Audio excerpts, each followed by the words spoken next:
So this is my YVONNE dealing 1.5 million damage on a single hit, all while being at potential 0.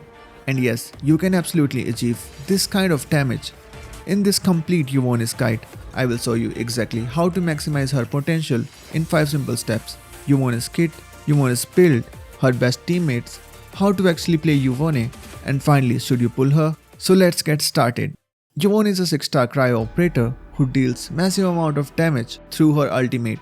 She is currently one of the strongest operators available in the game, standing close to meta characters like Leviathan or Last Rite. While being very strong, her kit is relatively easy to understand. So first, let's start with her basic attacks. YVONNE basic attacks deals cryo damage to enemies up to 5 times, with Final Strike also dealing 17 staggers, helping you stun enemies even faster. On the other hand, YVONNE skills deals a single instance of cryo damage to the nearby enemies. This damage can be increased based on the cryo infliction stacks on the enemies. If the triggered enemy has nature or cryo infliction, YVONNE consume the inflictions to apply solidification status. Applying solidification also generates ultimate energy for YVONNE up to massive 120 energy. One more important note, after activating her first talent, Barrage of Technology, the next basic attack performed after applying solidification becomes a Final Strike, which also gains a 50% damage buff at level 2. And fun fact, performing a final attacks on enemies with solidification status triggers her combo skill which drops her ally Frosty Bitey on the field. Frosty Bitey deals constant cryo damage to enemies, and when its duration expires, it explodes to deals massive amount of cryo damage while also applying solidification again. You might be wondering why she is applying solidification. Well, according to her talent Freezing Point, enemies with solidification status increase YVONNE's crit damage by up to 40%. Which is massive buff. Finally, her ultimate, YVONNE immediately becomes the control operator and temporarily enhances her basic attacks. Each basic attack sequence grants stacks of crit rate buffs up to 30% crit rate. After reaching maximum stacks, YVONNE also gains a crit damage buff up to 60%. When the skill is about to end, YVONNE's last basic attacks becomes a Final Strike that deals massive cryo damage, and if the enemy is solidified, YVONNE performs an additional cryo attack, consuming the enemy's solidification. To use her complete kit together, start by applying cryo infliction to enemies. In my case, I'm using Gilberta's skill to apply nature infliction. Then use YVONNE's skills to consume the infliction and apply solidification status. Once solidification status is applied, her next basic attack becomes enhanced, enabling her combo skill. After using her combo skill, you can activate her ultimate to deal massive damage, while her combo skills keeps reapplying solidification, maintaining her crit damage buff and leading to huge damage. For those who didn't understand, simply apply infliction, use skill, apply solidification, use combo skill, then use ultimate.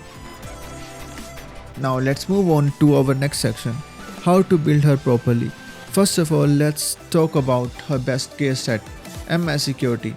You should only use this stat because its main stats perfectly match YVONNE's core stat requirement while also providing massive crit rate and attack buffs. Using other gear sets will only lead to a damage loss. You can also use Artificing to increase her intellect and crit rate for additional damage boost. For weapons, her signature weapon RTG Trinicle is one of the best options due to its huge intellect and crit rate buff, along with the cryo damage bonus of up to 69% after performing a crit rate with a battle skill. Low spenders can also use Navigator from the battle pass, which provides strong intellect and cryo damage buff. Its passive also grants crit rate after applying solidification. The standard 6-star weapon, the Wedge, is also a great option, offering strong crit rate and attribute boosts. F2P players can use the 5-star hand cannon, Opus the Living, which provides good crit rate and attack buff at high refinements. Next up, let's talk about her best teams and teammates. First of all, YVONNE is very flexible when using different teammates, but if you need any suggestion, I strongly recommend using her with Gilberta. Because Gilberta is a support unit which provides a massive amount of buff to YVONNE through her ultimate, Gilberta's skills also provide powerful enemy grouping which works exceptionally well with YVONNE's skill. A cool trick to remember here, first use Gilberta's skill, then follow up with YVONNE's skill to clear any enemy wave. Similarly to use YVONNE's ultimate, followed by Gilberta's ultimate to melt any enemies nearby. And not to mention, Gilberta is a universal support who fits into nearly every team, making her a universal choice with a high pull value. You can use both of them in the team like YVONNE, Gilberta, Jai, Perlica. And if you don't have Gilberta, you can also go with the more F2P friendly team like YVONNE, Ardelia, Jai, Perlica, and the output will be quite similar. If you are a hardcore player, you can also play YVONNE duo carry team by replacing Jai with Last Rite. Here she's function primarily as a cryo-infliction operator, while also dealing high combo skill damage. Most such teams are visible on the screen, which you can use based on your roster. After all, I will also create an exclusive separate video about YVONNE's best team in the near future, which you can watch in the channel. Now you have a fully built YVONNE with a fully built team. The only thing left is big numbers. So in this section I will tell you how you can actually play YVONNE while demonstrating her potential in both open world and Umbral Monument. Here we have our first Road Dragon for the damage showcase. We will start by using Gilberta's skill to apply Nature Infliction, followed by YVONNE's skill to apply Solidification Status. Once Solidification Status occurs, we can use her basic attack, which will perform a final attack. As I mentioned earlier, this final attack will enable combo skills for Perlica's Jai and YVONNE, which can use together very easily to gain a huge amount of buff. Then follow up with YVONNE's ultimate and use Jai and Gilberta's ultimate to dish out massive numbers. You can also perform the same setup on different bosses like Marble Aggro Moroi, and also game modes like Umbral Monument for easy clears. Now last but not the least, should you actually pull for YVONNE? Well, the answer is quite easy. You should absolutely pull for her. Because right now in current meta we don't have many strong DPS units. Having a crazy DPS like YVONNE surely will increase your account's value. Additionally, future Frost Inflictions operators will only increase her damage output even further, meaning she will be likely main meta for a long run. So thanks for watching guys, see you in the next one.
My friends, success and fame.